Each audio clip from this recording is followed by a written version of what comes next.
Coming into a 90-90, your right leg is out in front of you, your right knee pretty much in line with your right hip, your left knee same, in line with your left hip.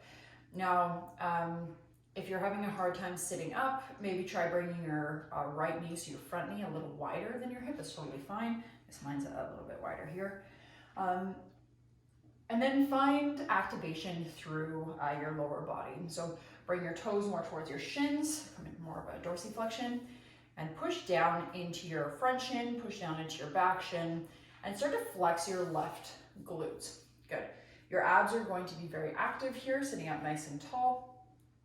And when you're ready, you can dip your left hip back, so that back hip, just rotate through, relax your glutes a little bit, and then roll your left hip forward, so rolling your pelvis over, and squeezing your left glutes. Still active through the front leg, pushing down into the shin, pushing down into your left shin as well. Hips drop back and forward, back and forward. Doing this a few times, you'll notice through the activation, you'll actually get a greater release, reciprocal inhibition, playing with that a little bit here.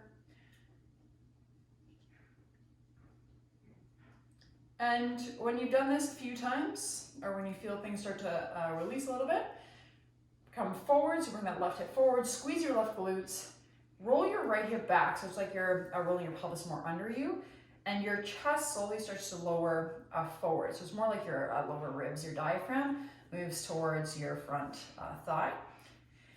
Option to bring your hands off to the side here, option to float your hands, whatever gives you a better release, more into that right side now.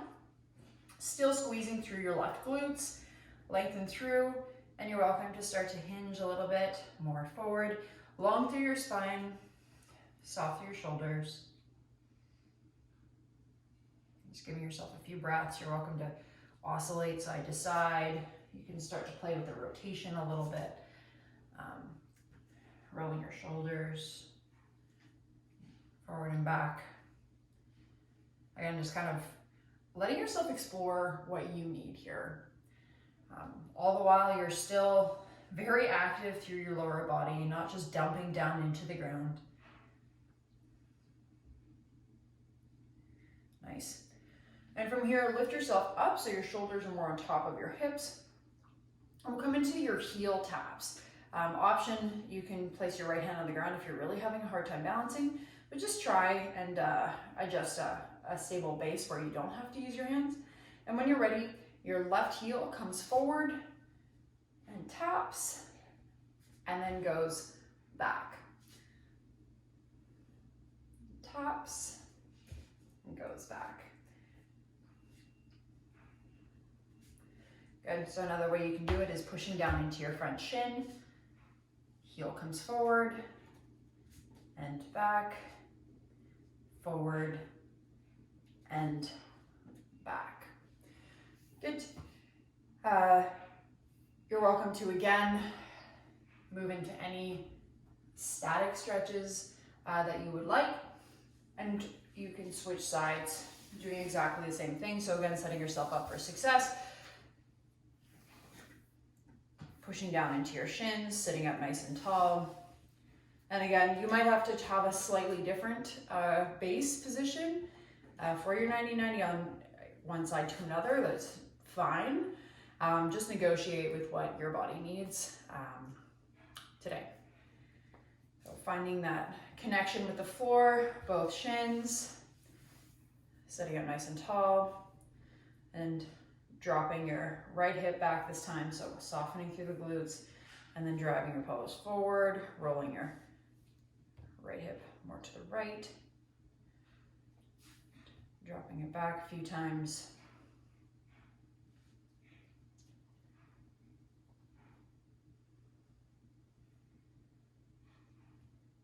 Good.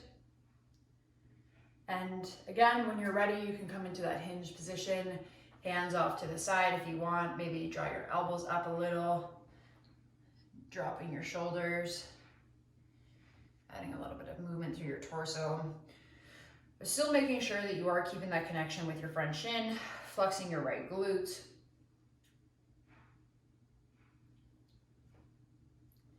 Breathing's pretty important as well.